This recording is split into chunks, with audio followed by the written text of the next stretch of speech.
राशिफल गुरु ज्ञान पर आप सभी का स्वागत है। आप सभी को हमारी ओर से हाथ जोड़कर जय श्री महाकाल, जय श्री श्याम। चले जानते हैं आज का सटीक राशिफल। आज के इस दौर में जहां पाप प्रतिदिन बढ़ते जा रहे हैं, कलयुग के इस चरण में जहां इंसानियत खत्म होती जा रही है, वहां केवल वही इंसान तरक्की कर सकता है, वही इंसान सुख प्राप्त कर सकता है, वही इंसान अजेय हो सकता है जिसके ऊपर देवताओं की कृपा होती है, जिसके घर की रक्षा स्वयं देवता करते हैं, जिसके घर पर हमेशा देवताओं का पहरा रहता है। वही इंसान इस दुनिया में सबके ऊपर विजय प्राप्त कर सकता है।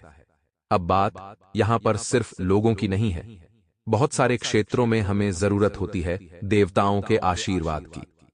मान लीजिए आप बहुत ज्यादा गलत आचरण करते हैं, आप बहुत गलत संगति में रहते हैं, तो आपको देवताओं का साथ प्राप्त नहीं हो पाएगा।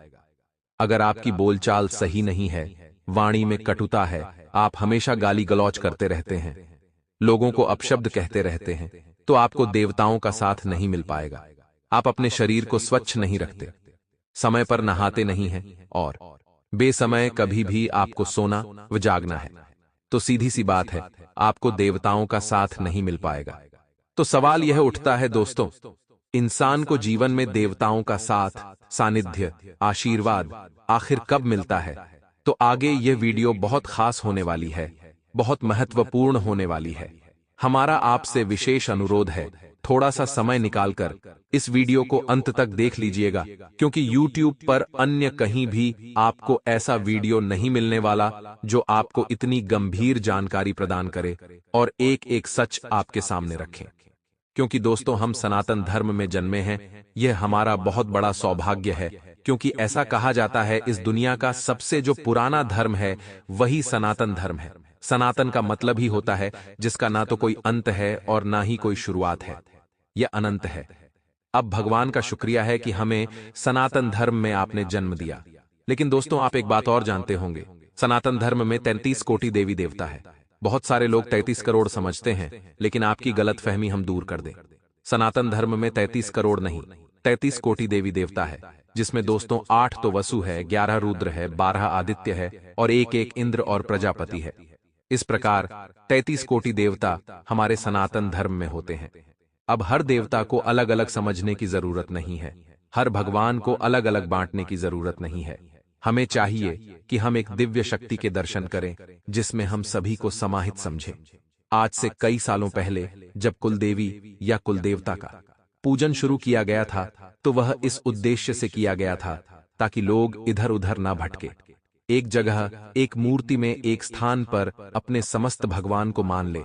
उन्हीं को कुलदेवी या देवता कहा जाता था। यानी हमारे घर पर बहुत सारे देवताओं की या बहुत सारे भगवानों का आशीर्वाद हो, ऐसी कामना आप बिल्कुल भी ना करें।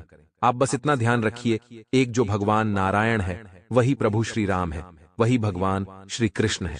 एक जो भोलेनाथ है वही हनुमान है और वही हमारे संसार को चलाते हैं।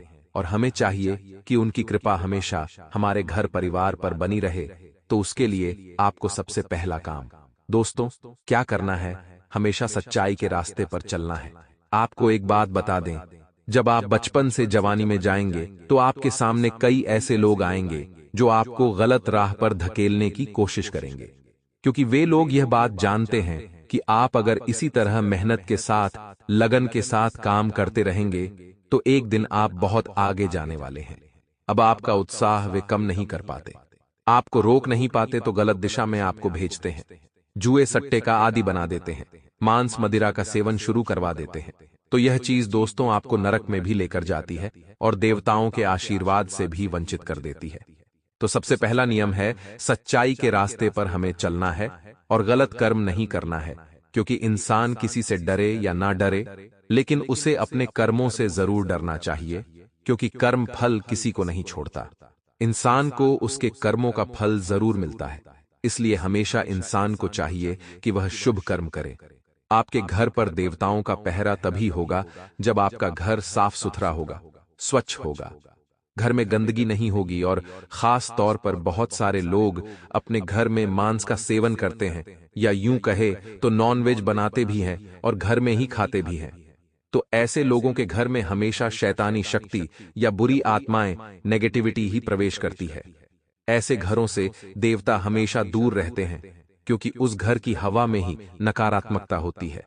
उस घर में बात बात पर क्लेश, लड़ाई झगड़ा होता है, और जब आप उस घर में एंटर करते हैं तो वह नकारात्मकता आपकी सकारात्मकता को भी खींच लेती है, तो आपका दिमाग भी चिड़चिड़ा हो जाता है। इसलिए दोस्तों, खास तौर पर ध्यान रखें कि जो जुबान का स्वाद है, यह शाकाहारी चीजों से भी पूरा किया जा सकता है। उसके लिए मांसाहार ही सेवन करना जरूरी नहीं है, और आप इस बात को जितना जल्दी समझ जाएंगे, उतना ही जल्दी आपको देवताओं का आशीर्वाद प्राप्त होगा। क्योंकि दोस्तों, जीवन में जब देवताओं की कृपा होती है तो इंसान की बुद्धि प्रखर होने लगती है। आपने हनुमान चालीसा की चौपाई में तो सुना ही होगा, बल बुद्धि विद्या देहु मोहि हरहु क्लेश विकार। यानी जिस इंसान के ऊपर हनुमान जी की कृपा हो जाती है, देवताओं की कृपा हो जाती है, उसके पास बल भी होता है, उसके पास विद्या भी होती है, और बुद्धि भी उसके पास जबरदस्त होती है। साथ ही साथ उसके मन के जो विकार होते हैं, जो क्लेश होते हैं, वह अपने आप ही स्वतः दूर हो जाते हैं। अब ऐसा इंसान जीवन में ना तो मोह के चक्कर में पड़ता है, ना माया का उसके ऊपर असर होता है। उसकी एक अलग दुनिया होती है जिसमें वह जीता है। ना उसे कोई परेशान कर पाता है, ना उसे कोई छेड़ पाता है, ना उसकी कोई बराबरी कर पाता है, ना उसकी कोई तुलना कर पाता है। एक ऐसा इंसान जिस पर देवताओं की कृपा, जिसके घर पर देवताओं का पहरा होता है। अब दोस्तों, मान लीजिए आपसे बहुत अपराध हो गए, आपसे बहुत गलती हो गई। आप अब चाह रहे हैं कि देवताओं की कृपा आपको मिले। आप बहुत क्षमा प्रार्थी हैं, आपको अपनी गलतियां याद आ चुकी है, लेकिन अब आप उस गलती को सुधारना चाहते हैं, तो आप यही प्रश्न कर रहे हैं कि गुरुजी, आप कोई ऐसा रास्ता बताइए जिससे हमें देवताओं की कृपा मिल सके, जिससे हम उनका आशीर्वाद प्राप्त कर सकें। हमारी गलतियों को क्षमा करें और हमारे घर पर भी सभी शक्तियों का, सभी देवताओं का पहरा हो। तो उसके लिए क्या करना है, वह जानने के लिए आप वीडियो को बिल्कुल अंत तक देखिए, क्योंकि आगे उसी बारे में चर्चा करेंगे, सावधानियां बताएंगे, और इस वीडियो के अंत में 2 चमत्कारिक उपाय प्राप्त करवाने वाले हैं, जो आपके कुलदेवी देवता को बड़ा प्रसन्न करेंगे। इसलिए दोस्तों, वीडियो के साथ कृपया करके अंत तक बने रहे।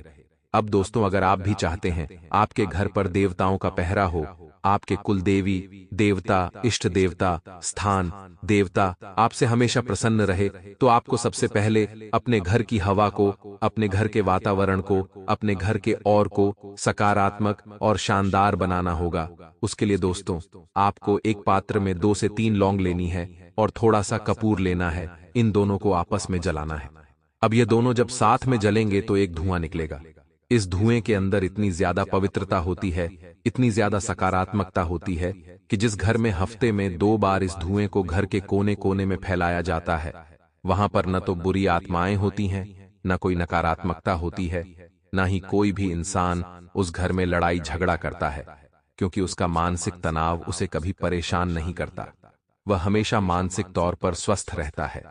इस धुएं का इतना ज्यादा चमत्कार है। अब सीधी सी और सामान्य सी बात है, जब घर में कोई नकारात्मकता नहीं है, जिस घर में कपूर और लौंग का धुआं हफ्ते में 2 बार आप कर रहे हैं, तो वहां देवता आकर्षित होने लग जाएंगे। तो सबसे पहला काम तो आपको यह करना है, और दूसरा एक और काम साथ में करना है।